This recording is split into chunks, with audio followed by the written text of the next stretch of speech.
So the 95-5 rule, which was a conclusion from a guy called Professor John Dawes from the Ehrenberg Bass Institute of Adelaide, Australia, which is the foremost marketing research university in the world, is quite easy to explain. Anytime we do a piece of marketing, 95% of the people who could be in the market to buy whatever we're selling are not in the position to buy at the exact time they see our message. Okay. Now they may be ready tomorrow. They may be ready to next week, next month, 6 months, 6 years. Okay. What depends what you're selling, the market, the buying cycle, lots of things. But the point is only 5% are in market, what we call in market, at the position to buy at that exact time. Well, yes, that 5% is important. The thing is, everybody else is going after that 5%, right?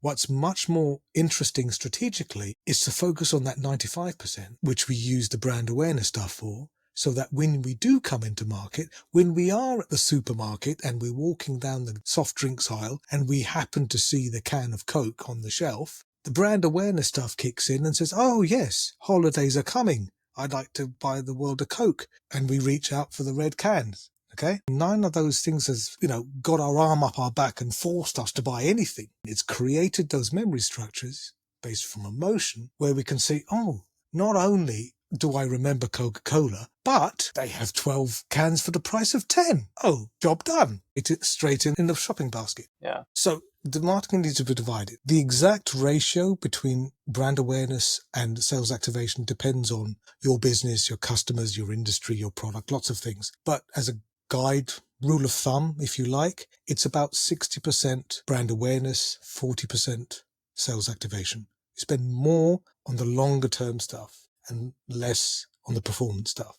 Now, that's easy to say, but that's difficult to implement, especially as you've just said, that businesses are working on, quick turnaround times. So it's easy in theory, but there's plenty of empirical and anecdotal evidence to support the theory. By implementing brand awareness type marketing, it actually increases the efficacy of your sales activation stuff because people have heard of you more often. It's in the background. It's at a very low level. People have already heard of you.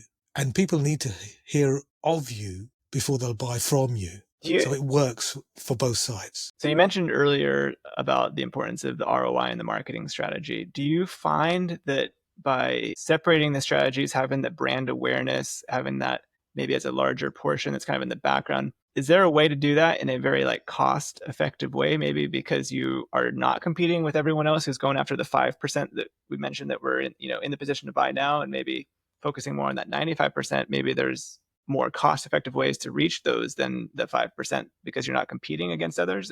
Have you found anything like that? The competing is pretty much the same. What changes is the conversion rate. You're still in the same pond with the same amount of competitors, but because the customers have already heard of you beforehand more often than they've heard of the competitors, there's a thing in marketing called excess share of voice, or just share of voice. There is a strong correlation between share of voice and share of market.